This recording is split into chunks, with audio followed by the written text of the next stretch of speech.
আসসালামু আলাইকুম। সম্মানিত সুধীবৃন্দ, দেশে ও দেশের বাইরে যে যেখানে বসে আমাদের অনুষ্ঠান দেখছেন, তাদের সবাইকে জানাচ্ছি অনেক অনেক প্রীতি ও শুভেচ্ছা। আমরা আছি করোনা যুদ্ধে আমরা। আজকে আমাদের আলোচ্য বিষয় সেটা হচ্ছে যে করোনাকালে গণমাধ্যম কর্মীদের ভূমিকা। আর এই জন্য আমাদের সঙ্গে যে দুজন অতিথি উপস্থিত হয়ে আছেন, আমরা কথা না বাড়িয়ে চলুন তাদের সঙ্গে পরিচিত হই।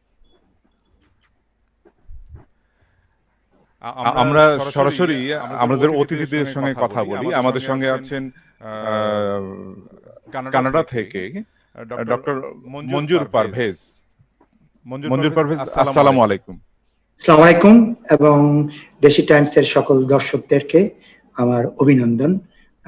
যদিও এই সময়টা ঠিক না, তারপরেও অভিনন্দন।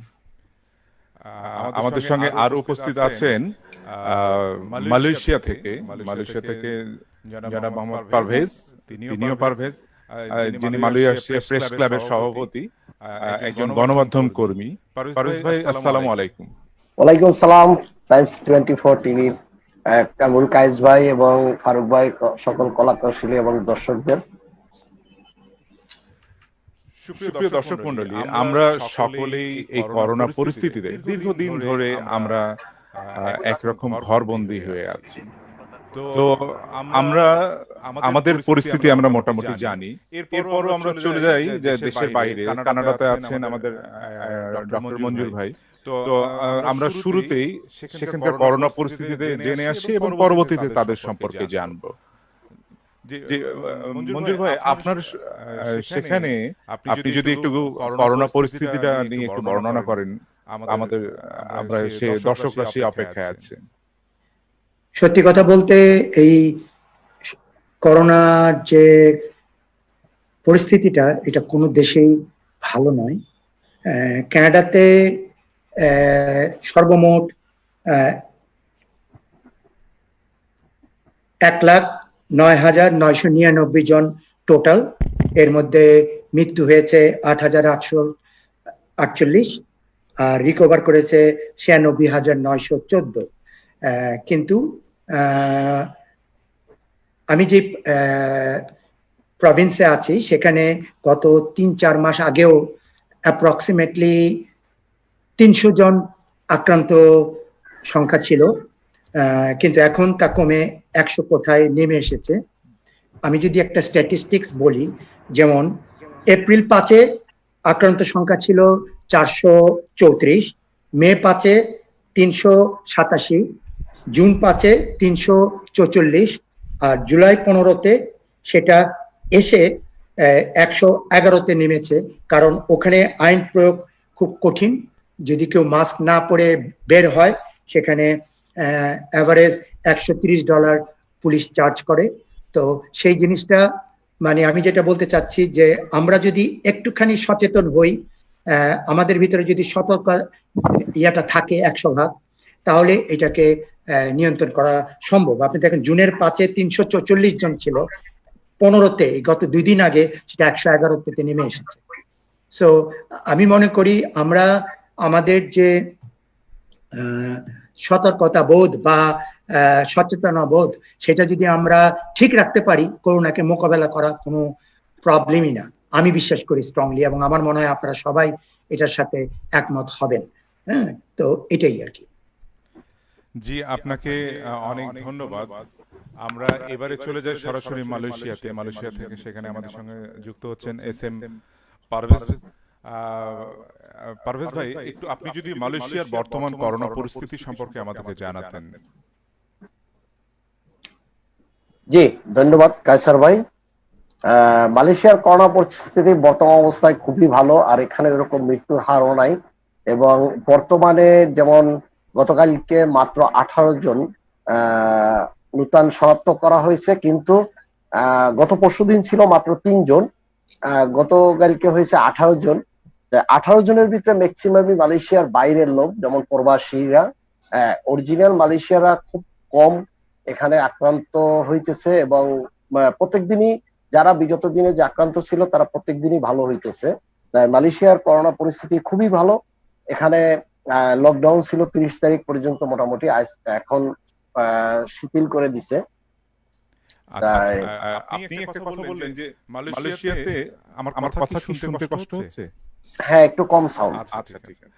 মালয়েশিয়াতে জি, যে আপনাদের বললেন যে দেশটির চেয়ে মালয়েশিয়ার প্রবাসী যারা আছেন, মালয়েশিয়ান নাগরিকের চেয়ে যারা প্রবাসী তাদের বেশি আক্রান্ত হচ্ছে।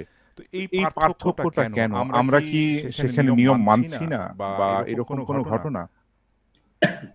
এইটা ওই যে এখন যে বর্তমানে আছে, যেমন মালয়েশিয়া কিছু ইমিগ্রেশন ক্যাম্প আছে, তারপরে যেমন রোহিঙ্গা ক্যাম্প আছে, বিভিন্ন জায়গায় যে ফরেনারদের যে এইগুলো আছে, ওই সব জায়গায় কিছু আক্রান্ত ব্যক্তি আছে। কিন্তু তাছাড়া যারা মালয়েশিয়ান অরিজিন, যারা মালয়েশিয়ান, তাদের ভিতরে করোনাটা এখন আর নাই বললেই চলে।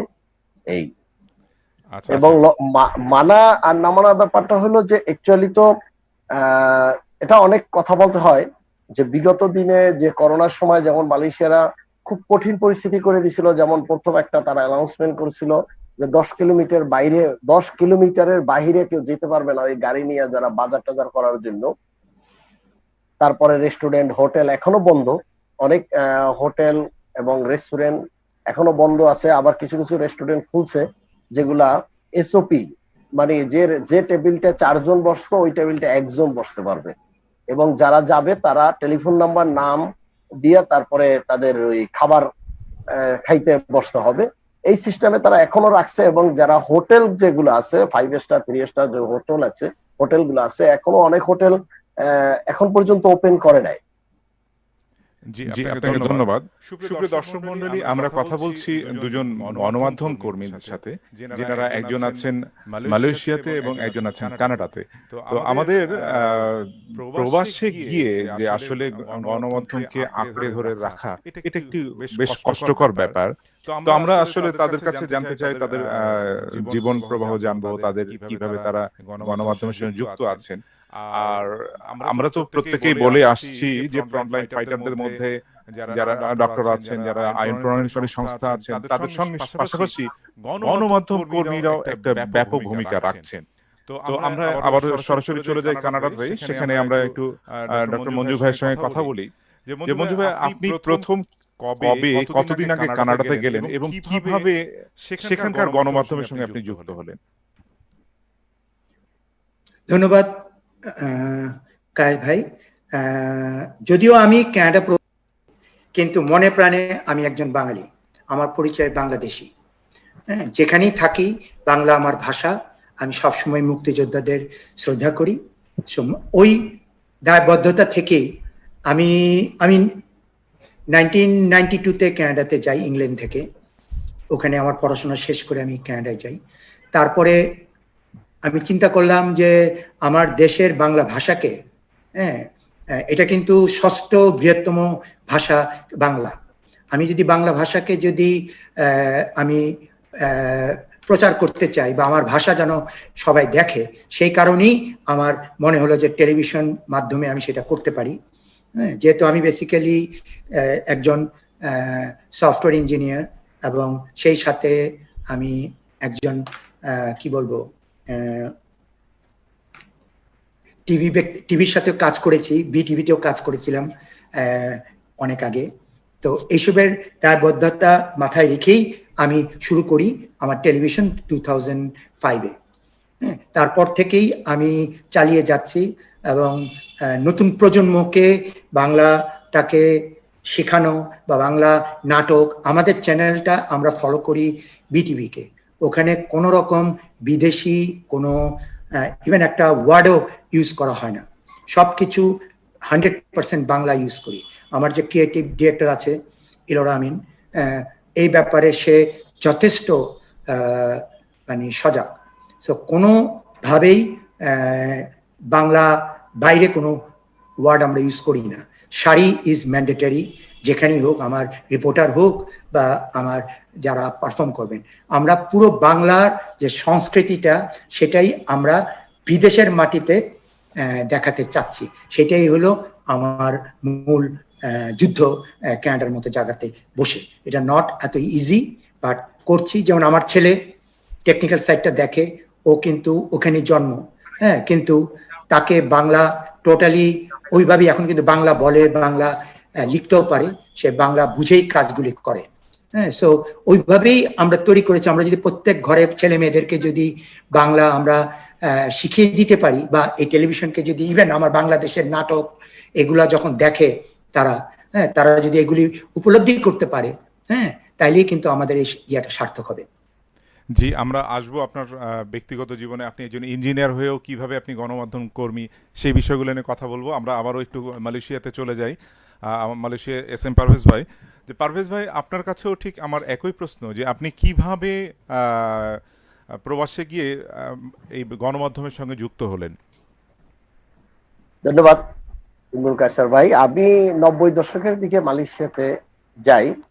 মালয়েশিয়াতে যাওয়ার পরে তো প্রথম অবস্থায় ওখানে কর্মজীবন শুরু করি, তারপরে আস্তে আস্তে ব্যবসা বাণিজ্য শুরু করি। আমি 2009-তে মালয়েশিয়াতে প্রথম আইপিটিভি প্ল্যাটফর্ম, যেটা বিডিটিভি মাল্টিমিডিয়া নামের, এটা শুরু করি, যেহেতু ওখানে বাংলাদেশি চ্যানেল কোনো দেখা যেত না। তারপরে আস্তে আস্তে ওখানে একটা আমার প্রিন্টিং পত্রিকা, প্রবাসীর কথা, এটা বাংলাদেশের রেজিস্ট্রেশন এবং মালয়েশিয়াতেও রেজিস্ট্রেশন, এটা শুরু করি। তারপরে 4-5 জন মিলে সাংবাদিক ছিল ওখানে, লেখালেখি করতো অনেকে। আপনারা জানেন যে মালয়েশিয়া বাংলাদেশি বিশাল এক শ্রম বাজার। ওখানে তখনই প্রায় 7 থেকে 8 লক্ষ বাংলাদেশি ছিল, কিন্তু বাংলাদেশি কোনো মিডিয়া, কোনো পত্রিকা ছিল না। তখন 2010-এ আমরা প্রেস ক্লাবের ওখানে 7-8 জন ছেলেপান নিয়ে আমরা কমিউনিটি প্রেস ক্লাব তৈরি করি। এই আস্তে আস্তে কমিউনিটি প্রেস ক্লাব পরে এখন অনেক মোটামুটি ভালো একটা অবস্থানে আছে ওখানে। আর আমার ওই বিডিটিভি মাল্টিমিডিয়া, যেটা ওইটা আইপিটিভি বক্সের মাধ্যমে বাংলাদেশি যত চ্যানেলগুলো আছিল এগুলো আমি ব্রডকাস্টিং করতাম ওখানে। এখন তো অ্যাভেলেবেল হয়ে গেছে বিভিন্ন ভাবে, আইপিটিভির বক্স বেড়ে গেছে। তাই আমি আজকে একটু আরেকটা ব্যাপারে একটু কথা বলি, যে বর্তমান যে অবস্থা মালয়েশিয়াতে, বর্তমান অবস্থা কিন্তু প্রবাসীদের খুবই খারাপ। আমি এই প্রসঙ্গে আসব। আসলে আমিও কিছু শুনেছি যে সেখানে আমাদের বাংলাদেশিদের একটু খারাপ অবস্থা যাচ্ছে। আমরা এই বিষয়ে আপনার সঙ্গে আরো বিস্তারিত কথা বলবো, এবং তার আগে একটু জেনে নেব যে আসলে আপনি একজন ব্যবসায়িক হয়েও গণমাধ্যমে আছেন, সেখানে চিন্তা করেছেন প্রথম আপনারা দুজনেই, যে আপনারা বিদেশে গিয়েও চিন্তা করেছেন যে আমাদেরকে শেকড়ের সন্ধানে, শেকড়ের সঙ্গে আঁকড়ে থাকতে হবে, যার কারণে আপনারা বাংলা কালচার নিয়ে কাজ করছেন। তো আমি আবারও ঠিক মঞ্জুর ভাই আপনার কাছে আসতে চাই। ডক্টর মঞ্জু, আপনি কানাডাতে গিয়ে আপনি একজন প্রফেশনে ইঞ্জিনিয়ার ন্যাচারালি আপনার প্রফেশনগত কারণে আপনাদের একটু কাঠখোট্টা হওয়ার কথা হয়। আপনি সফটওয়্যার নিয়ে ব্যস্ত থাকবেন, অথবা আপনি যদি মেকানিক্যাল হন তো বিভিন্ন ইঞ্জিন নিয়ে ব্যস্ত থাকবেন। তো আপনি গণমাধ্যমের মধ্যে গেলেন এবং সেখানে চিন্তা করলেন যে এই প্রবাসে এত দূরে এসে, 7 সাগর 13 নদী পার হয়ে এসে সেখানে আপনার যে বাঙালি কালচারটাকে ধরে রাখা দরকার, এই চেতনাটা আপনার কিভাবে এলো, বা আপনি কিভাবে এটা প্ল্যানিংটা করলেন, বা শুরুটা কেমন আপনার মিডিয়ার? ওই যে আমি প্রথমেই বলেছি, আমার পরিচয় বাংলাদেশি। হ্যাঁ, বাংলা আমার ভাষা, মুক্তিযুদ্ধ আমার চেতনা। এই দায়বদ্ধতা থেকেই আমার এই টেলিভিশনে আসা। এবং আসলে আমি যখন ছাত্র জীবনেও কিন্তু আমি টেলিভিশনের সাথে যুক্ত ছিলাম, তখন আমি ফটোগ্রাফি করতাম। হ্যাঁ, রক্তে আছে। তো ওই ইয়া থেকে, আর যেহেতু ধরেন কম্পিউটারের উপর পড়াশোনা করেছি, হ্যাঁ, হয়তো এটাও একটা সুযোগ। এখনকার এই যে ভাই বললেন আইপিটিভি, হ্যাঁ, সবই কিন্তু এখন কম্পিউটারের উপর বেসড, আইপি টিভির উপর বেসড হয়েই কাজ হচ্ছে। তো ওই সুযোগটা আমাকে অনেক এগিয়ে নিয়ে যেতে সাহায্য করেছে। হ্যাঁ, এবং ধরেন যখন আমি শুরু করলাম, ওখানকার যারা বাঙালি আছে তাদেরকে তৈরি করা, হ্যাঁ, এই যে একটা টাফ সময়, কিভাবে ক্যামেরার সামনে বসতে হবে, কিভাবে কথা বলতে হবে। হ্যাঁ, যেমন আমি কোনোদিন ক্যামেরার সামনে আসিনি। কায়েস ভাই, আপনি প্রথম আমাকে ক্যামেরার সামনে আনলেন। হ্যাঁ, যে কারণে হ্যাঁ এখন আমি বুঝি যে আসলে কথা বলা খুব কঠিন একটা ব্যাপার, ক্যামেরা চালানোর থেকে বা ডিরেকশন দেওয়া অনেক ইজি। তো এই যে মানুষগুলিকে তৈরি করা, হ্যাঁ, এটা অনেক টাফ। তারপরও ওখানে নিজেদের মতো করে মুক্তিযুদ্ধের উপর অনেক শর্ট ড্রামা করেছি, গান করেছি।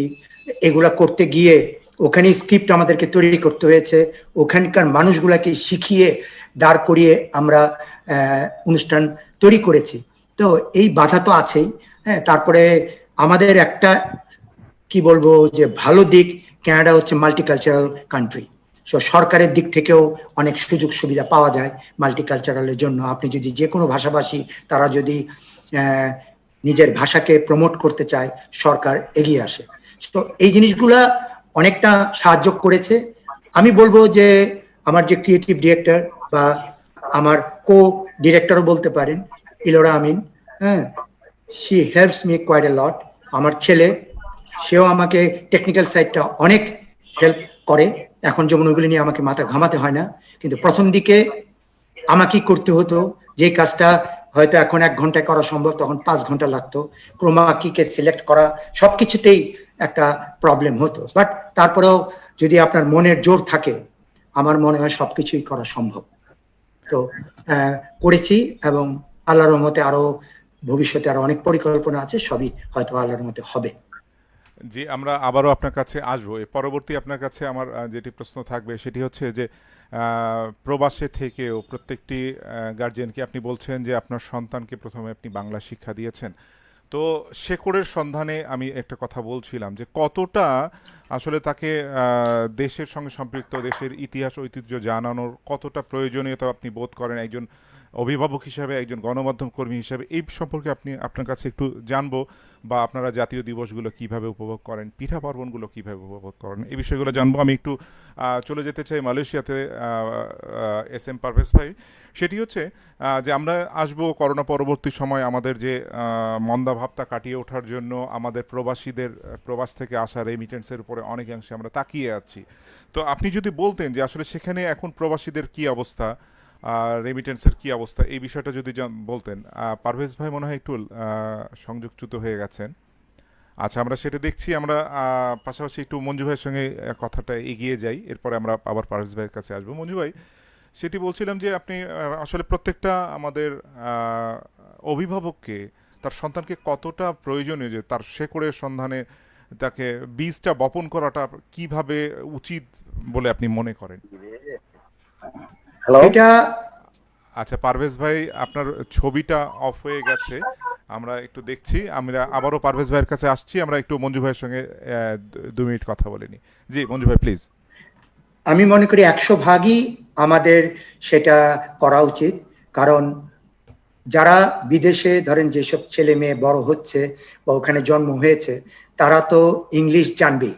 ইংলিশকে আপনি আটকাতে পারবেন না, কারণ ওরা যখন ওদের বন্ধুদের সাথে কথাবার্তা বলবে ইংলিশেই বলবে। কিন্তু আমরা যদি বাসায় সেই ইয়াটাকে জোর রাখি যে না, তোমাকে বাসায় বাংলাই বলতে হবে, তুমি বাংলা নাটক দেখো, বাংলায় কথা বলো, যে যেভাবেই পারে ওইভাবেই সেটা করা উচিত। এবং সেটা করা যে একদম খুব একটা কঠিন ব্যাপার, আমি সেটা বিশ্বাস করি না। হ্যাঁ, আসলে ডেফিনেটলি করা সম্ভব। এবং সেক্ষেত্রে পুরো ভাষার পরিবেশটাকে আপনার বাংলা ভাষা বা আমাদের যে সংস্কৃতি, সেটাকে আমাদেরকে ফুটিয়ে আনতে হবে, না আনলে হবে না। তাহলে আপনি যেটা বলছেন যে আসলে সন্তানের শুরুটা বাসা থেকে, তার ঘর থেকেই করতে হবে। যে আমাদের তাহলে আপনার মাধ্যমে আমরা প্রবাসী যারা আছেন বা পরবর্তীতে যারা যাবেন তাদের সবাইকে জানিয়ে দিতে চাই যে আসলে সন্তানের, আমরা একটু এস এম পারভেজ ভাইকে একটু রিসিভ করে নিই, উনি একটু লাইনচ্যুত হয়েছিলেন। যে তাহলে আমাদের একটা সন্তানকে তার ইতিহাস ঐতিহ্য জানানোর জন্য আগে দেশের তার বাসা থেকে শুরু করতে হবে। তো আপনি যেটি আপনার চ্যানেলে আপনি আর এই দেশীয় ঐতিহ্য নিয়ে আর কি কি ধরনের আপনারা কাজকর্ম করে থাকছেন? যেমন আমরা আসলে প্রত্যেকটা বিষয় নিয়েই কথা বলি। যেমন আপনার বাচ্চাদেরকে ইনভলভ করে একটা নতুন কুড়ির মতো একটা অনুষ্ঠান করি। তারপর আপনার যেটাকে বলে আপনার আমাদের যে আপনি একটু আগে বললেন যে ধরেন আমাদের বিশেষ দিনগুলাকে তাদেরকে আমরা ফোকাস করতে চেষ্টা করি। হ্যাঁ, 16ই ডিসেম্বর, শুধু 16 ডিসেম্বর অনুষ্ঠান করলে তো হবে না, 16 ডিসেম্বরটা কি সেটা তাদেরকে বোঝাতে হবে। 26শে মার্চ, তারপর 21শে ফেব্রুয়ারি বা পয়লা বৈশাখ, এই জিনিসগুলো কি তাদেরকে আমাদেরকে বোঝাতে হবে। আমাদের গান জিনিসটা অনেক, আমাদের দেশে গানের কিন্তু তুলনা হয় না। অনেক বড় বড় গানের শিল্পী আছেন, গীতিকার আছেন, সুরকার আছেন। তাদের জীবনী যদি আমরা ঠিক মতো আমাদের টেলিভিশনের মাধ্যমে প্রচার করতে পারি তাহলে কিন্তু ওরা জানবে। অবশ্যই ধরেন কিছু কিছু ক্ষেত্রে আমরা ইংলিশ সাবটাইটেল দেওয়া যেতে পারে। আমরা যে ডকুমেন্টারি গুলা করি সেখানে কিন্তু আমরা ইংলিশ সাবটাইটেল দিতে চেষ্টা করি, তো সো দ্যাট তারা যেন জিনিসগুলা বুঝতে পারে। তো এই জিনিসগুলা যত বেশি করতে পারবো আমরা, বিদেশে আমরা যারা আছি প্রত্যেকেই এই জিনিসটা করা উচিত। যে যেভাবে পারে সেভাবেই করবে। হ্যাঁ, বাধা তো অবশ্যই থাকবে। বাসায় যদি আপনি, যেমন অনেকেই দেখবেন যে ও ছেলেমেয়েরা তো বাংলা বলতে চায় না, হ্যাঁ, ডিয়ার কামন এইভাবে হয়তো ইংলিশে একটুখানি বলে, সে কিন্তু তখন লাই পেয়ে যাচ্ছে। তার সাথে যদি টোটালি বাংলায় বলেন যে আমি তো বুঝতে পারছি না তুমি কি বলতে চাচ্ছ, বাংলায় বুঝায় বলো, তাহলে কিন্তু সে অনেকটা ফোর্সড হবে কথাটা বলা। মানে আগ্রহটা বাবা মাকেই তৈরি করিয়ে নিতে হবে। যদিও সে ধরেন বিদেশের মাটিতে পড়াশোনা করছে, তার স্কুল কলেজ প্রত্যেকটা জায়গাতেই তাকে ইংলিশে কথা বলতে হচ্ছে বা সেই দেশের ভাষায় কথা বলতে হচ্ছে, কিন্তু আর মূলত বাবা মাকেই তাকে আরো আগ্রহী করতে হবে যে না তুমি বাংলাটা শেখো। যে আপনার কথাটা খুব ভালো লাগলো। তো আপনারা এই যেগুলো জাতীয় দিবসগুলো কিভাবে আপনারা এনজয় করেন, যেগুলো 16 ডিসেম্বর বা পহেলা বৈশাখ, এই বিষয়গুলো? ওখানকার ধরেন আমাদের অনেক অ্যাসোসিয়েশন আছে, তারা তো পালন করেই, খুব ঘটা করেই পালন করে। হ্যাঁ, যেমন আমি ব্যক্তিগতভাবে আমার বাসাতেই আমরা দেশি টেলিভিশনের মাধ্যমেই অনেক এই ধরনের অনুষ্ঠানগুলা পালন করি, যেটা আমাদের মতো করে আমরা কন্ট্রোল করতে পারি। হ্যাঁ, যেখানে কথাই থাকে পুরো বাংলায় সবকিছু হবে, কোনো ইংলিশ ওয়ার্ড ইউজ করা যাবে না। হ্যাঁ, ছোট ছোট বাচ্চাদের ক্ষেত্রে বলছি, হ্যাঁ, তারা কবিতা পড়বে বা তারা ধরেন আমি চেষ্টা করি প্রত্যেক ইয়াতে ধরেন আমরা একটা মুক্তিযুদ্ধের যদি তার কাছ থেকে গল্প শুনতে পারি, সেটা আমরা শুনলে তারা শুনলো। হ্যাঁ, এই জিনিসগুলো আমরা একটা ডিরেক্ট ইন্টারাকশন তৈরি করার চেষ্টা করি। 16 ডিসেম্বর, 26শে মার্চ, 21শে ফেব্রুয়ারিতে আমরা বা পয়লা বৈশাখেও, হ্যাঁ, আমরা বাঙালি খানা যেটাকে বলে খাবার, সে পুরোটাই আমরা ওইভাবেই ইয়ে করি। 16 ডিসেম্বরে জাতীয় যে 16 ডিসেম্বরের গানগুলা, আমাদের মুক্তিযুদ্ধের গানগুলা আমরা বাজাতে চেষ্টা করি। 21শে ফেব্রুয়ারিতে কেন আমরা ফুল দিতে যাই সেই মূল্যবোধটাকে আমরা ফুটাতে চেষ্টা করি। আমার টেলিভিশনের ভিতরেও আমরা সেই জিনিসগুলাকে আমরা ফোকাস করি আর কি। এই যে আমাদের ধরেন প্রবাসে বাঙালি কমিউনিটিতে আমাদের মিডিয়াগুলো কেমন, তারা অন্যান্য মিডিয়াগুলো তারা কেমন কাজ করে, বা তারা কি শুধু ব্যবসায়িক দিকটাই ভাবছেন, নাকি তারা সকলে মিলেই চেষ্টা করছেন যে আমাদের এইভাবে বাঙালিয়ানা যেটা সেটিকে আমাদের ধরে রাখা, ঐতিহ্যটাকে ধরে রাখা যায় কিভাবে, এই ধরনের কোনো কাজ করছেন কিনা? হাতের 5 আঙ্গুল তো সমান না, কিন্তু এক কথায় বলতে গেলে আমি এইটুকুই বলবো, হ্যাঁ, সবাই চেষ্টা করছে যার যার দিক থেকে যেভাবে পারছে সেভাবেই করছে। হ্যাঁ, ওখানে ধরেন যে কয়টা টেলিভিশন চ্যানেল আছে প্রত্যেকেই চেষ্টা করতেছে তার তার স্বকীয়তা বজায় রাখার জন্য। আমরা আমাদের মতো করে আমরা করছি। আমরা যেমন অন্যরা যেমন ধরেন অনেক রিপোর্টিং করে সালোয়ার কামিজ পরে, হ্যাঁ, যেমন আমরা সেটা অ্যালাউ করি না। আমাদের ভিতরে পার্থক্যটা হচ্ছে সেটা, যেমন আমাদের আইডল হচ্ছে বিটিভি। অনেকে এটা নিয়ে কথাও বলেছে যে নতুন প্রজন্মকে আনতে গেলে আমাদেরকে অবশ্যই নতুন প্রজন্মের আঙ্গিকে আনতে হবে। আমি বলছি যে না, নতুন প্রজন্মের আঙ্গিকে আনতে হবে, কিন্তু আমাদের পোশাক, আমাদের কালচার, এটাকে তাদেরকে শেখাতে হবে। ওই দিকটা আমাদেরকে অনেক আমরা চেষ্টা করি আর কি। জি, ভালো লাগলো। আমরা একটু কথা বলে দেখি এস এম পারভেজ ভাই উনি আসতে পেরেছেন কিনা। এস এম পারভেজ ভাই শুনতে পাচ্ছেন? জি, আমি শুনতে পাচ্ছি। আচ্ছা আচ্ছা, ও ফাইন, আপনি এসেছেন। আপনাকে দেখতে পাচ্ছিলাম না, যার জন্য ভাবছিলাম যে আপনি এখনো হয়তো আসেননি। না, আমি শুনছি। আচ্ছা আচ্ছা আচ্ছা, আমরা আপনার কাছে ছিলাম যে বর্তমান করোনা পরবর্তীকালে আমাদের যে মন্দাভাবটা দেখা দিতে পারে, যার জন্য আমাদের সরকারও বেশ প্রস্তুতি নিচ্ছেন কৃষি ক্ষেত্রে, বিভিন্ন ক্ষেত্রে। পাশাপাশি আমরা তাকিয়ে আছি ফরেন রেমিটেন্সের দিকে। তো সেখানে মালয়েশিয়াতে এখন চাকরি বাকরির কি অবস্থা, বা যারা বাংলাদেশি আছেন তাদের কি অবস্থা?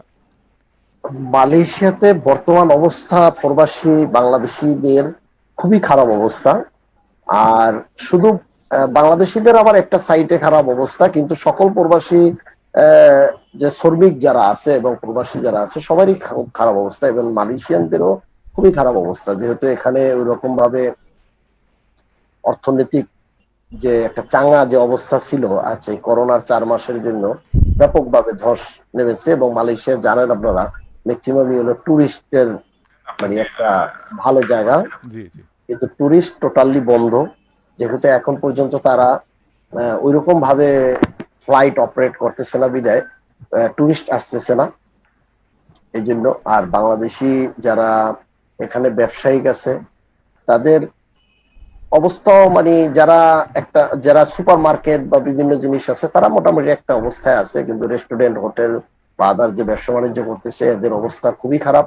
আর আরেকটি ঘটনা না জানাইলেই না, আপনারা মনে হয় জানেন যে কিছুদিন আগে একটি বাংলাদেশি ছেলে আল জাজিরা টেলিভিশনে মালয়েশিয়ার মানে যারা আছে প্রবাসী যাদের আছে এদের ধরপাকড় নিয়ে লকডাউন একটা তারা সাক্ষাৎকার দিছিল। জি। এটা ব্যাপকভাবে ভাইরাল হয়েছে। তো এই কারণে বাংলাদেশি যারা ব্যবসা এখানে করছে বা করতেছে এদের উপর একটা লোকালি ভাবে ব্যাপক একটা চাপ সৃষ্টি হয়েছে, এবং ওই ছেলেটাকে মালয়েশিয়ান সরকার তার পারমিট যে ওয়ার্ক পারমিট যে ছিল এটা বাতিল করে দিয়েছে এবং ওরে ওয়ান্টেড হিসাবে ঘোষণা করছে। ওই জন্য আমাদের উপরে ব্যাপক একটা প্রেসার যাচ্ছে, এখনো যাচ্ছে। ওকে ধরার জন্য লোকাল মালয়েশিয়ান পুলিশ প্রশাসন সবাই খুঁজতেছে। এই জন্য আমরাও মোটামুটি একটু হয়রানির শিকার হয়েছি বা হইতেছি এখনো। আমাদেরও প্রশাসন থেকে ফোন করা হয়েছে, ওর ব্যাপারে বিভিন্ন ভাবে জানতে চাইতে আছে, বিভিন্ন ভাবে তদন্ত হইতেছে। তো ওই জন্য আমাদের এফেক্টটা একটু বেশি হইতেছে বর্তমানে। আর আরেকটু যেটা জানতে চাই যে আসলে আমি যেটা বলছিলাম যে যারা প্রবাসী আছেন তাদের উপরে আমাদের অনেক ফ্যামিলি তাদের উপর ডিপেন্ডেন্ট। তো এখন কি যারা প্রবাসে আছেন তাদের কাজের কি অবস্থা, বা তারা কাজ করে পুরো পয়সা পাচ্ছেন কিনা, বা বেতনটা পাচ্ছেন কিনা, দেশে তারা সহযোগিতা করতে পারছেন কিনা, এই বিষয়টা যদি একটু বলতেন।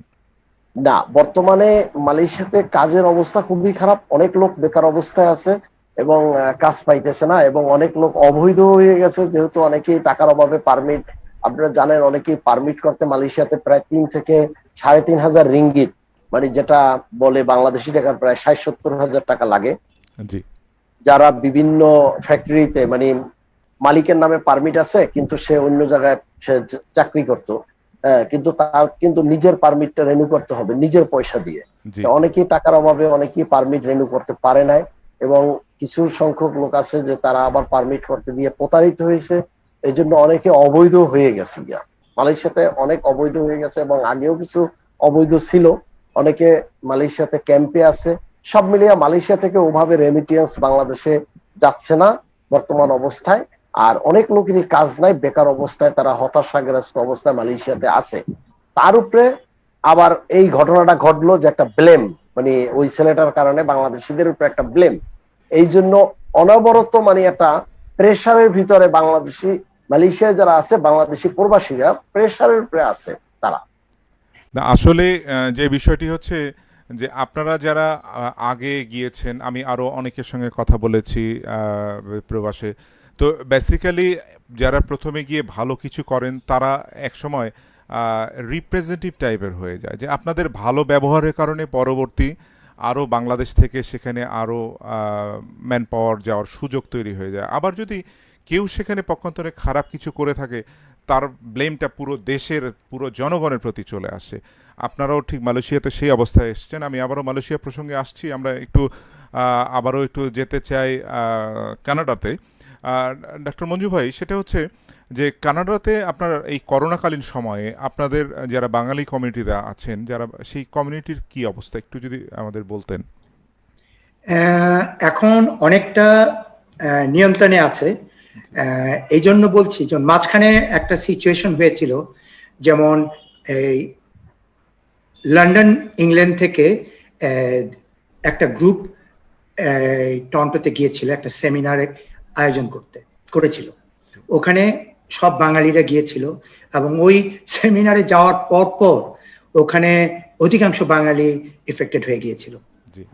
তো এখন আল্লাহর রহমতে অনেক নিয়ন্ত্রিত, কারণ সরকার কঠিন আইন করে দিয়েছে। যেমন এই কিছুদিন আগের কথা বলছি যে বিচ পার্ক এগুলা খুলে দিয়েছিল যখন একটা পরিস্থিতি নর্মাল চলে আসছিল, এবং ওখানে আমরা সাউথ এশিয়ান বিশেষ করে মানে ইন্ডিয়ান, বাংলাদেশি ওই পার্কে যেয়ে বা সি বিচে যেয়ে মানে একজন আরেকজনের পাশে শুয়ে মানে ওই যখন সামার আসে সব সামার উদযাপন করতে থাকে। হ্যাঁ, যে কারণে পুরো ওই গ্রাফ এরিয়া একদম হুবহু করে আবার স্ট্রেট উঠে গিয়েছিল। তো এখন অনেকটা বেটার। এখন যেমন ওরা ফাইন করে যদি আপনি ঠিক কারণবশত যদি বাইরে যান।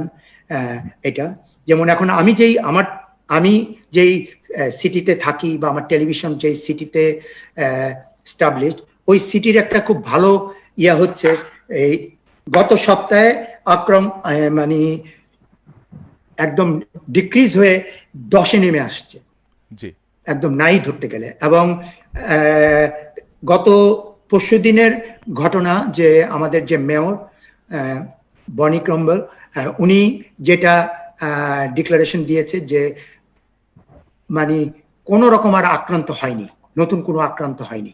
এটা একটা খুবই নেতিবাচক, কারণ ওই যে বললাম নতুন করে আবার একটা আইনও করেছে যে মাস্ক আপনার ম্যান্ডেটরি, যেটা ছিল না কিছুদিন আগেও। মাস্ক ছাড়া গেলে আপনাকে $130 মতো ফাইন করে দিবে রাইট ওয়ে। হ্যাঁ, তো এই জিনিসগুলা আইনগুলাকে আমাদেরকে প্রয়োগ করতে হবে যারা সরকার আছে। বাংলাদেশেও সেটা করা উচিত। বাংলাদেশে যদি এটা না করে তাহলে আমাদের ভবিষ্যতে আরো অবস্থা খারাপ হবে। তো আমরা এই প্রসঙ্গে আসবো। এই প্রসঙ্গে আপনার কাছে আর একটু আমি বিশদ জানতে চাই যে এই কম্পেয়ার করাটা, আইন মানা না মানার প্রবণতা, একটা হচ্ছে যে আইন না মানার প্রবণতা, আর একটা হচ্ছে নিজের কর্তব্য বোধ থেকে কাজগুলো ভালোভাবে করা। তো আপনি উন্নত দেশে আছেন, সেখানকার পরিস্থিতির সঙ্গে আমরা মেনটেন করব। আমরা আবারও একটু ফিরে যাই মালয়েশিয়াতে। SM পারভেজ ভাই, সেটি হচ্ছে যে আমাদের ফরেন রেমিটেন্স আবারও প্রবাহটা গতিশীল করার জন্য কি ধরনের পদক্ষেপ দরকার, বা আদৌ এটা হয়তো 2-1 মাস বা 4 মাসে এটা সম্ভব কিনা? মালয়েশিয়ার কি অবস্থা আপনি যদি বলতেন, আমরা এই বিষয়গুলো একটু জানার চেষ্টা করি। হ্যাঁ, মালয়েশিয়ার অবস্থা অ্যাকচুয়ালি এটা ঘটনাটা হয়েছে কি যে ওভাবে বেশি দিন থাকবে না। আমার মনে হয় যে 2-1 মাস পরে ঠিক হয়ে যাবে। এবং যে এখন যে আমাদের উপরে যে একটা প্রেসার যাইতেছে, আমি মনে করি যে বাংলাদেশ সরকার বা মালয়েশিয়ায় যে অবস্থিত বাংলাদেশ হাই কমিশন যে আছে, এরা অতি সত্বর জরুরি ভাবে বাংলাদেশ মালয়েশিয়া যে সরকার আছে এদের সাথে বসতে হবে ব্যাপারটা নিয়ে, বসে এটা মধ্যস্থতা করে এটা শুধু সঠিক করে। মালয়েশিয়াতে আমাদের বাংলাদেশি শ্রমিকের ব্যাপক সুনাম আছে যে আমরা ভালো কাজ করে বাংলাদেশি শ্রমিক, এবং তারা মুসলিম, এবং ওই সুবাদে বাংলাদেশিদের যথেষ্ট পছন্দ করে। তা আমি মনে করি যে আমাদের যে সমস্যাটা হয়েছে এটা যদি উভয় দেশের প্রতিনিধিরা বসে ঠিক করে, তাই আবার বাংলাদেশ থেকে নতুন করে মালয়েশিয়াতে শ্রমিক যাবে। মনে হয় এটা বেশি দিন লাগবে না, তখন আবার সবকিছু ঠিক হয়ে যাবে। তো এই যে আমরা মাঝখানে শুনেছিলাম যে আপনাদের লকডাউনের যে পরিস্থিতিটা ছিল সেটি ছিল হয়তো একটা নির্দিষ্ট এরিয়া, এর বাইরে যাওয়া যাবে না। তো আপনি যদি সেখানকার লকডাউনটা বলতেন, যে আলটিমেটলি যে আমাদের কিন্তু প্রত্যেকটা দেশই আস্তে আস্তে লকডাউনগুলো শিথিল করে দিচ্ছে, এই অর্থনীতির চাকাটাকে একটু গতিশীল করার জন্য প্রত্যেকটা জায়গায় চেষ্টা করছে লকডাউনটাকে শিথিল করার জন্য। আবারও কোথাও কোথাও একটু লকডাউন দেওয়া হচ্ছে। ঠিক তেমনটি আমাদের বাংলাদেশেও করা হচ্ছে, এভাবে পরীক্ষামূলক বিভিন্ন রেড জোন ঘোষণা করে ছোট ছোট লকডাউন করা, যে পুরো দেশকে অচল করা সেটা না। তো আপনি যদি একটু বলতেন মালয়েশিয়ার লকডাউনটা কেমন ছিল? হ্যাঁ, মালয়েশিয়ায় প্রথম অবস্থায় হোল কান্ট্রি তারা লকডাউন করছে। সিঙ্গাপুরের বর্ডার, থাইল্যান্ডের বর্ডার, ইন্দোনেশিয়ার বর্ডার যেগুলো আছে, যেগুলা আপনার বাই রোড যে বর্ডার গুলো, এগুলো সবকিছু বন্ধ করে তারা হোল কান্ট্রি প্রথমে লকডাউন দিছে। তারা 15 ডেজ এরকম ভাবে তারা 2 মাস লকডাউন দেওয়ার পরে তারপরে তারা এরিয়া বেসিস দিছে, যে একটা যে এরিয়ায় তারা ই করছে যে ফরেনার বা কোন এরিয়ায় আক্রান্ত লোকজন আছে, ওই এরিয়া বেসিস তারা লকডাউন দিয়া এভাবে ক্লিয়ার করছে। এখন আর মালয়েশিয়াতে কিন্তু ওইভাবে লকডাউন নাই, তারপর ওই এসওপি সিস্টেম তারা ইউজ করতেছে। এবং মাস্ক ব্যবহার করতে হবে এসওপি বাধ্যতামূলক। সিস্টেমটা কি একটু যদি সবার জন্য এই যে রেস্টুরেন্টের যে এসওপি সিস্টেম, যেটা আমি বললাম যে 3 ফিট দূরত্ব করে বসতে হবে, এবং যে টেবিলে 4 জন বসতো ওই টেবিলে 1 জন বসতে হবে, এবং ওই রেস্টুরেন্টে গেলে তার নাম, মোবাইল নাম্বার রেজিস্ট্রেশন করতে হবে এভাবে। এটি এবং একটু লক্ষণীয় বিষয়। এস এম পারভেজ ভাই, সরি আপনার সঙ্গে একটু ইন্টারাপ্ট করি, যে এক্ষেত্রে নাম, মোবাইল নাম্বার নেওয়ার অর্থ কি? এটা কি কেস হিস্ট্রি করার জন্য, যে হ্যাঁ যদি সে করোনা শনাক্ত হয়ে থাকে পরবর্তীতে তার সংস্পর্শে কতজন আসছে? আমার মনে হয় এরকম একটা গ্রাফ তৈরি করার জন্যই তারা এই কাজগুলো করছে। আমাদের দেশে যদিও এই বিষয়টি নাই, আপনার কাছে জানতে পারলাম। আমার মনে হয় যে সংশ্লিষ্ট কর্তৃপক্ষ বিষয়টি লক্ষ্য করবেন, যে আসলে আমাদেরও এরকম একটা গ্রাফ তৈরির জন্য হলেও, বা এর সঙ্গে সংস্পর্শে কতজন আসতে পারে এরকম নির্ধারণ করার জন্য, লোকেট করার জন্য আমাদের মনে হয় এরকম কিছু করা উচিত। তো আপনি ছিলেন, আমরা আসছি আবার আপনার কাছে, যে আপনার কাছে শেষ তথ্য যেটি জানতে পারলাম, যে যে আল জাজিরাতে যে বিবৃতি দেওয়ার কারণে আমাদের বাংলাদেশিদের ভাবমূর্তি নষ্ট হয়েছে, এটি দ্রুত আমাদেরকে নিরসন করা দরকার দ্বিপাক্ষিক বৈঠকের মাধ্যমে। এই তো, এটা কি আমাদের শুধু আমাদের এম্বাসি বসলে হবে, না বাংলাদেশ সরকার থেকে কোনো রকম, আপনার অ্যাজ এ সেখানকার অধিবাসী হিসেবে, প্রবাসী বাংলাদেশি হিসেবে কি ফিল করছেন, যে বাংলাদেশ থেকেও একটা কিছু পদক্ষেপ দরকার, না শুধু মালয়েশিয়াতে এম্বাসি পদক্ষেপ নিলে হবে? প্রথম অবস্থা মালয়েশিয়া তো একটা চেষ্টা করতে হবে তারা, তারপরে যদি না পারে যেমন আপনি বাংলাদেশ থেকেই করবে। কারণ আমি বলি যে এইরকম ঘটনা 1997-এ একটা ঘটছিল, এরকম এই হিস্ট্রি না, কিন্তু এটা অন্য একটা অপ্রীতিকর ঘটনা ঘটছিল। আমি গণমাধ্যমে একটি খোলাখুলি প্রশ্ন করি, আসলে কি সে মিথ্যা বলেছে, না যে সত্যি বলেছে, যেটা আসলে সব সত্যি বলতে নাই সেই বিষয়টি? না, ঘটনা যে সে বলছে সেটা টোটালি মানে মিথ্যা কিছু না, সত্য কথাই, কিন্তু হ্যাঁ, কিন্তু তার যে আই স্টাইল বা তার যে একটা মুড, মানে এইভাবে বলাটা তার ঠিক হয় না। যেমন আরো ওই দেশে, ওখানে আরো 2টা দেশের নাগরিকরা, যেমন পাকিস্তানি একটা ছেলে, সে ইন্টারভিউ দিছে, সে মাস্ক সবকিছু লাগানো ছিল, এবং আরেকটা ইন্দোনেশিয়ান মহিলা ইন্টারভিউ দিছে।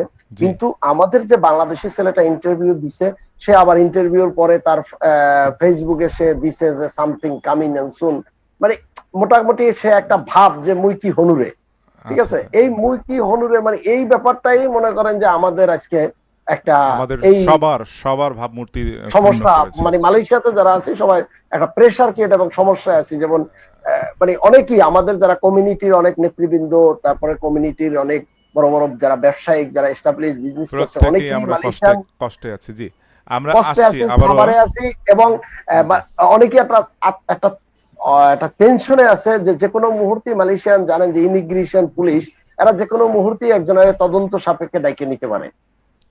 তো ওখানে গেলে প্রায় 8-10 ঘন্টা তারা একটা বিভিন্ন ভাবে জেরা করে।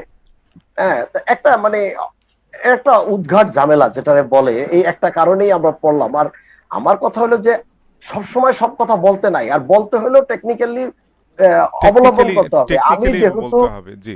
আমি যেহেতু একজন প্রবাসী, আমার উপরে নির্ভর করে আমার দেশ ও জাতির সম্মান, তা আমার ওভাবেই বিদেশে চলতে হবে, এটা সবসময় আমাদের মাথায় রাখতে হবে।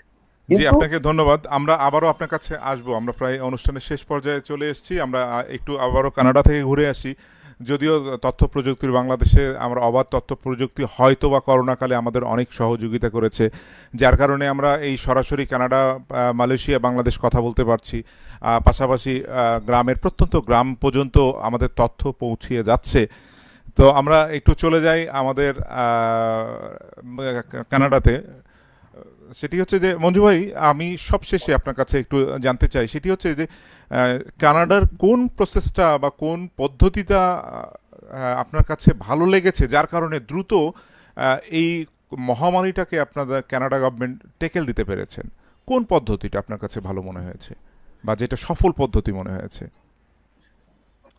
আমার কাছে যেটা মনে হয়েছে যে ধরেন সরকার যেভাবে রিয়্যাক্ট করেছে, যেমন আমাদের প্রাইম মিনিস্টার, হ্যাঁ, উনি যে এখনো প্রত্যেক দিন অ্যাড্রেস করে, সরাসরি মানুষের খোঁজ খবর নেয়, তারপর যারা ধরেন কাজ করতে পারছে না বা কাজ থেকে বন্ধ হয়ে গেছে তাদেরকে পয়সা দিচ্ছে, যেটা হয়তো আমাদের দেশে সম্ভব না। কিন্তু সবচেয়ে বড় কথা, মানুষকে সচেতনতা বাড়াতে হবে, এবং গণকর্মী হিসাবে আমাদেরও প্রত্যেকের উচিত যে ধরেন মানুষকে কিভাবে এই যে যেমন বাংলাদেশের ক্ষেত্রে আমি বলি, এবং কানাডাতেও যারা অনেক বাঙালি বা ইন্ডিয়ান আছে তারা এটাকে বুঝতে চেষ্টা করে না।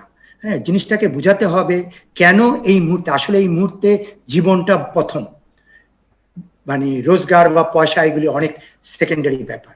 তো এই জিনিসটা যত বেশি আমরা জানাতে পারবো, যেমন অনেকেই অনেক গান লিখছে, নাটক করতেছে, যেভাবে এটাকে প্রমোট করার চেষ্টা করতেছে, যে এটা করলে, যেমন আগে আপনি যদি চিন্তা করে দেখেন যখন যক্ষা হয়েছিল মানুষ কিন্তু এটার উপর অনেক ছোট ছোট ছোট ছোট নাটিকার মতো করতো। হ্যাঁ, যেমন এই জিনিসগুলো আমাদেরকে করতে হবে, আপনাদেরকেও করতে হবে, মানে টাইমস 24-এরও করতে হবে, দেশি টিভিরও করতে হবে, এই ভাইয়ের যে চ্যানেল আছে ওইটারও করতে হবে। প্রত্যেকটা মানুষকে এগিয়ে আসতে হবে, যতটুক যেভাবে পারি আমরা মানুষকে, যেটাকে বলি সচেতনতা বাড়াতে হবে। এবং সরকারের এই যে এই সচেতনতা বোধকে বাড়ানোর জন্য সরকার যা করছে, সরকারিভাবে যা করছে, সেই জিনিসটা কিন্তু অনেক বেশি এনকারেজ করছে মানুষকে। যেমন একটা মানুষ চাকরি নাই, আমি না খেয়ে মরবো না, আমি বাসায় আছি, আমি পয়সা পাবো। হ্যাঁ, এই জিনিসটা সরকার কিন্তু দিচ্ছে।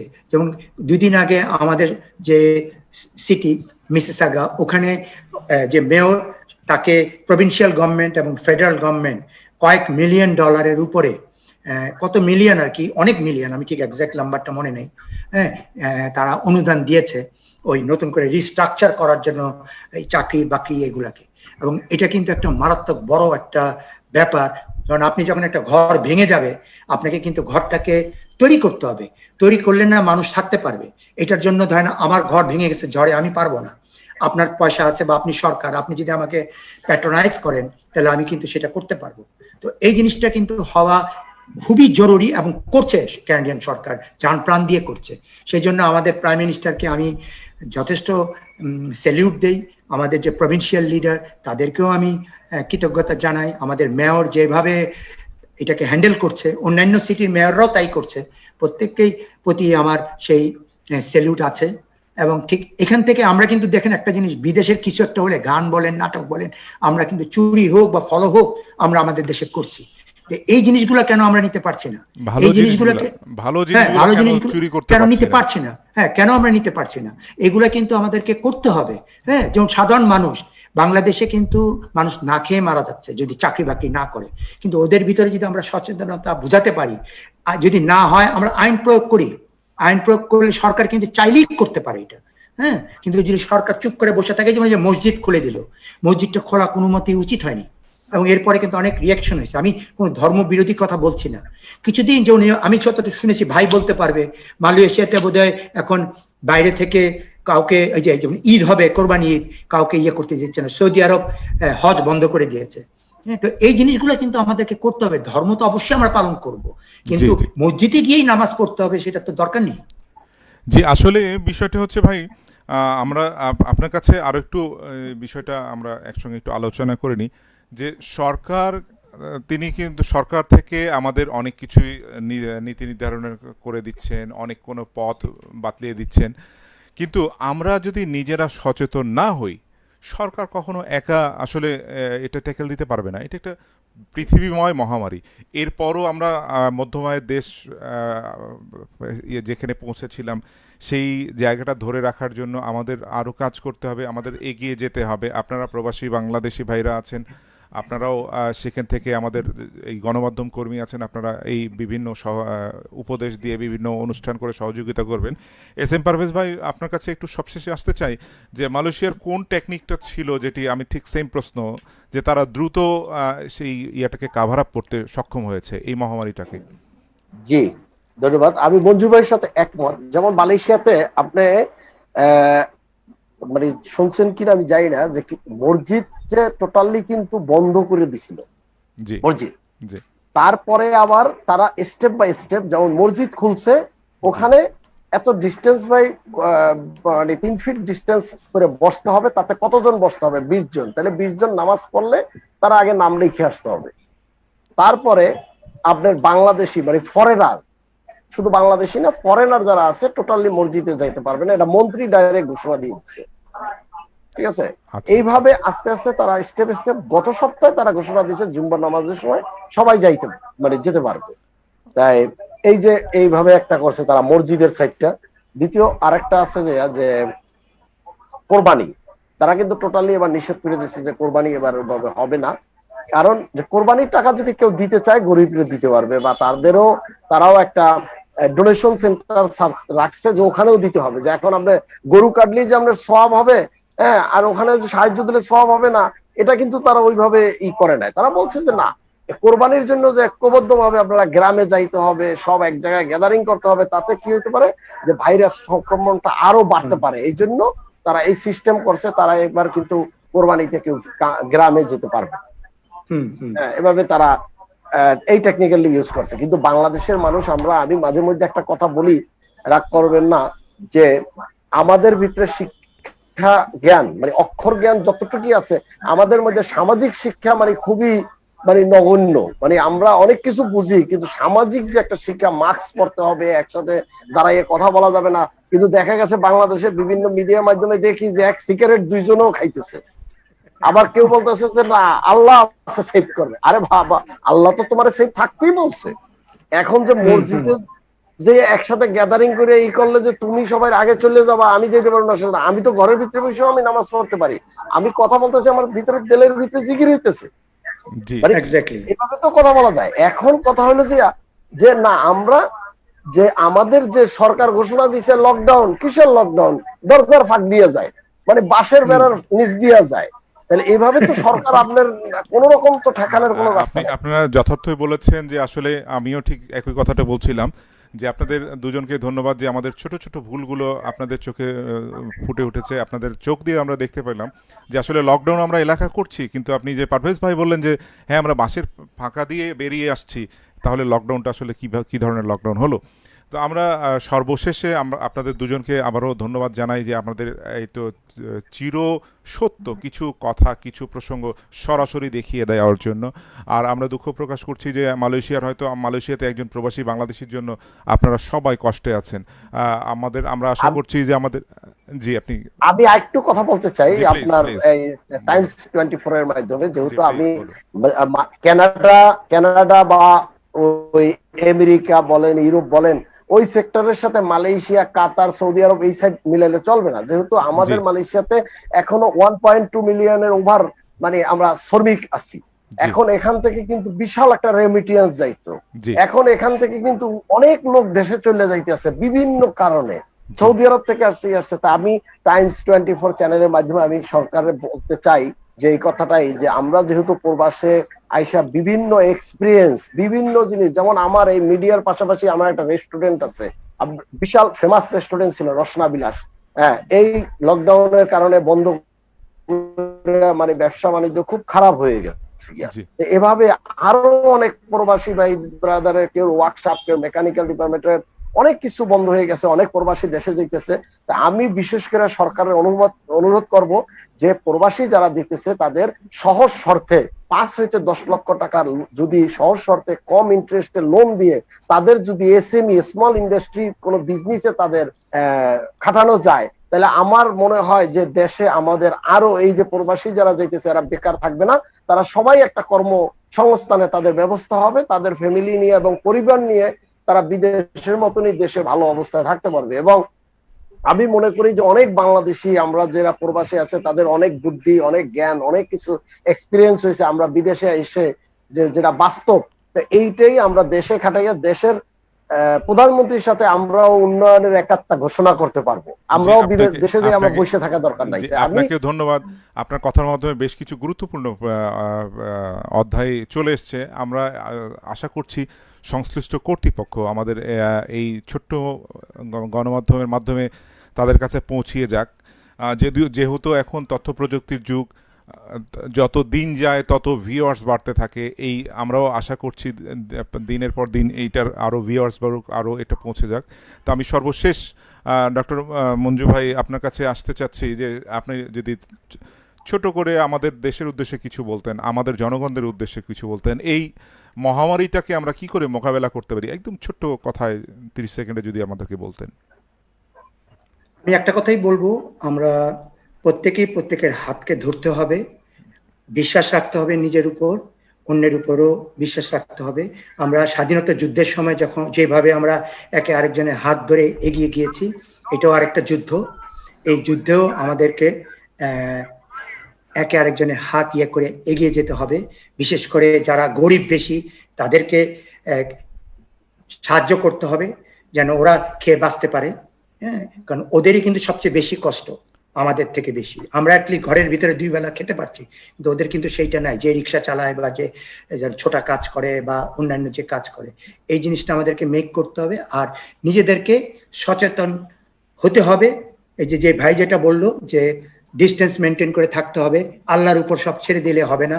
আল্লাহ কনফিউজড হয়ে যাবে যদি সব আমরা ছেড়ে দিই, কারণ আল্লাহ সব দেশকেই দেখতে হবে, সব ভাষাভাষী মানুষকেই দেখতে হবে। তো শুধু বাঙালিদেরকে দেখলে তো চলবে না। সো আমাদেরকে সেই জিনিসটা রাখতে হবে এমন ভাবে যেন আমরা আমাদের যে জ্ঞান দিয়েছে মানুষ হিসেবে আমরা শ্রেষ্ঠ জাতি, শ্রেষ্ঠ মানুষ, আমরা মানুষ, আমাদেরকে আল্লাহ যে তৌফিক দিয়েছে সেই এটাকে আমাদের জ্ঞান বুদ্ধিকে আমরা কাজে লাগিয়ে, জ্ঞান বুদ্ধিকে কাজে বুদ্ধি লাগিয়েই সেটাকে আমাদের এই পরিস্থিতি আমরা মোকাবেলা করব। এস এম পারভেজ ভাই, খুব ছোট্ট করে 30 সেকেন্ডের মধ্যে যদি আমাদের জনগণের, বাংলাদেশের যারা অবস্থানরত তাদের উদ্দেশ্যে কিছু বলতেন। আমি বলবো যে করোনা থেকে আমাদের যে মুক্তি এবং দেশের যে উন্নয়ন, সবাই একটা পরিশ্রম করতে হবে এবং সবাইকে সামাজিক যে ডিস্টেন্স সরকার যেভাবে ঘোষণা দিছে, দূরত্বতা বজায় রাখতে হবে এবং গণপরিবহনে উঠলেও ওইভাবেই বজায় রাখতে হবে, এক সিট বাদ দিয়ে, এবং সবাই সতর্ক অবস্থায় চলাফেরা করতে হবে। হাসি কাশি এগুলো দিতে হলে সবসময় কেয়ারফুললি ভাবে দিতে হবে এবং আপনার মাস্ক অবশ্যই মাস্ক ব্যবহার করতে হবে, একটা না, পারলে 2টা একসাথে ব্যবহার করতে হবে, ডাবল এভাবে ব্যবহার করতে হবে এবং সতর্ক অবস্থায় সবসময় থাকতে হবে যে না, এটা আল্লাহ একবারে আমার সবকিছু দিবে না, আমি দোয়া পড়িয়ে বাইরেছি না, এটা হলে এইভাবে হবে না, এভাবে বিশ্বাস করে করলে হবে না। কারণ এটা হইলো যে আপনার ছোঁয়াচে রোগ, আপনার একজনের কাছ থেকে 10 জনে ছড়াবে। তাই সবাই আমাদের সচেতন হইতে হবে প্রথম অবস্থায়। দ্বিতীয় অবস্থা হলো যে আমাদের এই মুহূর্তে ফাঁকে ফাঁকে সবারই কর্মসংস্থানের ব্যবস্থা করতে হবে। আরেকটা ব্যাপার যে কোরবানির কথাটা যে বলতেছি, যে আমি বিশেষ করে অনুরোধ করব যে বাংলাদেশি আমাদের যারা আছে, যে কোরবানি আপনি না দিয়েও একজনের সাহায্য করলে ওই নিয়াইতেই আল্লাহ তাআলা আমার মনে হয় অ্যাকসেপ্ট করবেন। এবং কোরবানি যে বাড়িতে যেয়ে দিতে হবে, ওখানে 20-50 জন লোক জড়ো করে দিতে হবে, এটা করবেন না, কারণ ওখানেও কিন্তু এটা ছড়াইয়ে যাবে। আপনি কোরবানি দিতে যে এক টুকরা মাংসের জন্য দেখা গেছে আর ফ্যামিলি এফেক্টেড হয়ে যাবে। বিশেষ করে আপনাকে সাহায্য সহযোগিতা করুন। জি, আপনাকে ধন্যবাদ। আমাদের দুজন বিজ্ঞ অতিথি ছিলেন যারা গণমাধ্যম কর্মী, আপনাদের মতামত শুনলাম, সেখানকার পরিবেশ পরিস্থিতি জানলাম। আমরা আশা করছি যে আপনাদের বেশ গুরুত্বপূর্ণ কথাগুলো আমাদের উপকারে আসবে। তার মধ্যে বিশেষ যে কথাটি আপনারা যে সর্বশেষে চলে আসলো, যে কোরবানি প্রসঙ্গটা, কোরবানি, যে এইটা আসলে মতামত একেবারে আমার ব্যক্তিগত মতামত দেওয়াটা ঠিক না, আমরা আসলে কাউকে বলছিও না যে আমাদের মতামত নেন। সেটি হচ্ছে যে আমরা চেষ্টা করব যে যেখানে আছেন সেখানেই থেকেই, যেটি আমরা বলছি যে সামাজিক দূরত্ব মেনটেন করে আপনি আপনার ধর্ম পালন করুন, কোরবানি দিন। আর কোরবানি লোক দেখানোর জন্য নয়, কোরবানি আল্লাহর সন্তুষ্টি অর্জনের জন্য। এই জিনিসটা আমরা মাথায় রাখলে আমরা মনে হয় অটোমেটিক সামাজিক দূরত্ব মেনটেন করা হয়ে যাবে।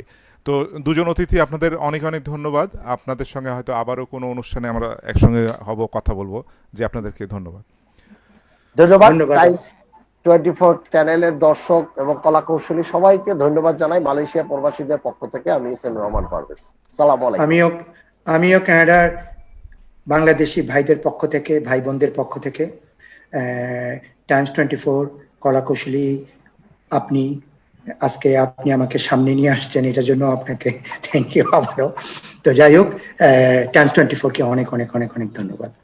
জি, ধন্যবাদ। দুজন অতিথি ছিলেন, তাদেরকে অনেক ধন্যবাদ। সুপ্রিয় দর্শক মণ্ডলী, আপনারা যারা কষ্ট করে এতক্ষণ ধরে আমাদের অনুষ্ঠানটি দেখলেন, আমরা শুধু একটি কথা, সেটি হচ্ছে সামাজিক দূরত্ব মেনটেন করে চলি।